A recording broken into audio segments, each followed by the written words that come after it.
Portal guy, this is Rashad here. He just took our tournament here at Eternity's Portal Gaming and Apparel in Bainbridge, Georgia. He placed #1 with Towa. Alright, that's the pretty girl right there. We're going to do a little deck profile here and give you the 4-1 on this nice little deck.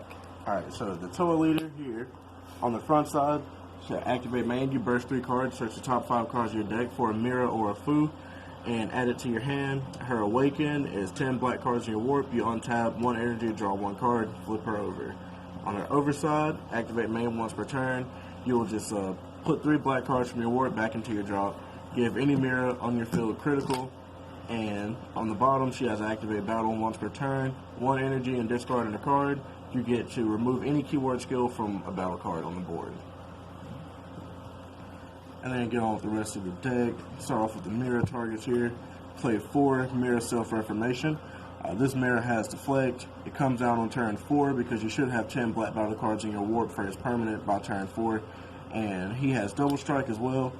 And you union absorb him by placing a Towa from your warp under him and putting the big mirror on top. So this is your go-to turn 4 play because you should also be awakening that turn to have an energy up for the counter.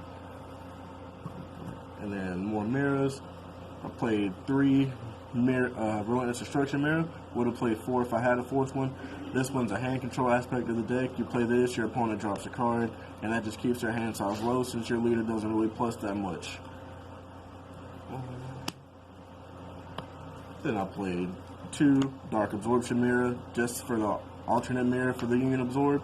If for some odd reason you don't see that other one or you burst them all out, you have this one, which overwhelms for free, and then you pay for the Union Absorb, so the same energy cost, same things.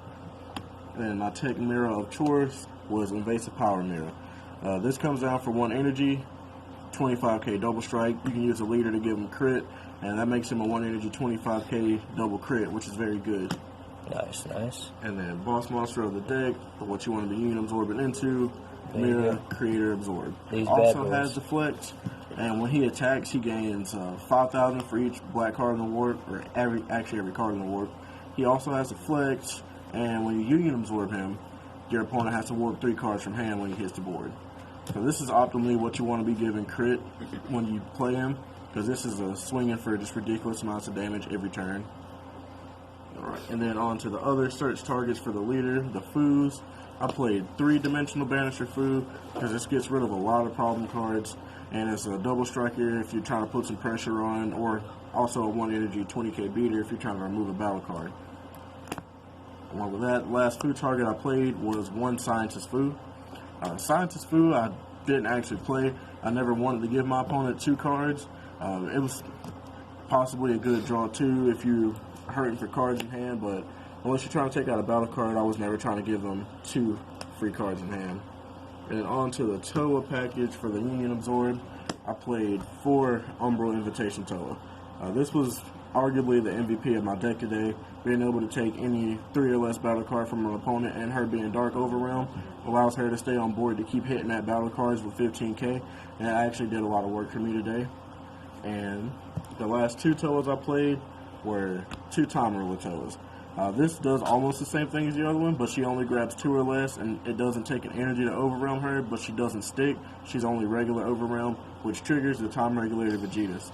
So that was a plus side on playing this, and you want to have 6 so you see your Towas. Unfortunately, didn't have my 4th regulator in the mail yet, so I ran it with 3. I played round 1 without even seeing a regulator and took that game 2-0.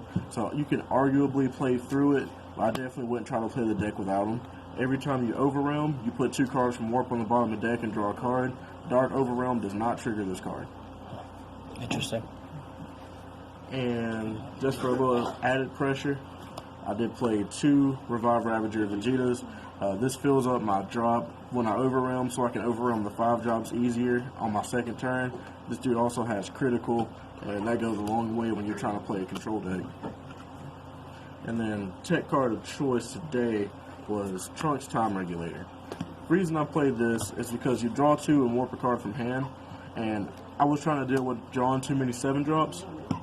So with this play, on turn 2, if you had a Time Regulator Vegeta, you play the Vegeta, And then you overrun this dude, warp a 7-drop out of your hand, use the Vegeta's ability to put the 7-drop from warp back on bottom of deck, and you just +3 that way and got your win con back in your deck. Then on to my rest of my deck, my 1-drop packaging. I ran 2 Supreme Cobb Time Disruptor. This was extremely well in a lot of matches today. When you play her character with a counterplay, battle cards 2 or less can attack until the end of your next turn. So that holds off a lot of early game pressure and a lot of self-awakening. And then I played 2 Toki Time Creator just so I could filter through silver bullets for the matchups I needed. She has to flag so they can't stop her from coming down. And then you just place her on top and go into the 3 KOS targets. First targets I played were 2 Supreme Cobb Time Regulator. She's a blocker, 1 energy, draw a card when you play her. Just another Toki target, help you keep pressure off. Played 2 Dende, also a draw 1, also has to flag. It can take care of any decks that are adding energy, any ramp decks. So it was a good target for today. Played 2 Kame for board clear for the swarm decks, also a draw 1. The draw is very important since the leader doesn't draw. So this is also just another great Toki target for me. And the last one I played was 1 No Escapes on Goku. The reason I played this is because it's extremely good against Gogeta BR. It stops the Awakening Talent Pan from just coming down, swinging, taking life, going back to hand. The pan would have to stay on board, allowing you to swing at it. And it's also just another draw 1 for Toki. Last little bit of my deck, my 4 super combos. These can be live on turn 2 because you just have to have 5 cards on warp. So this makes this the optimal super combo. I would definitely play this over Roshi or any other black super combo.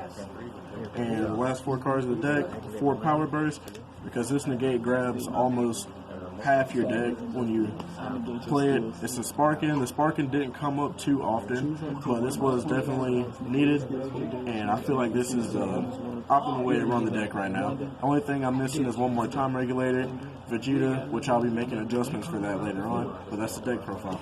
Excellent. Well, we're here at Eternity's Portal. It went through, and he won it for the day, and that is your deck profile for the day. Enjoy the rest of your night.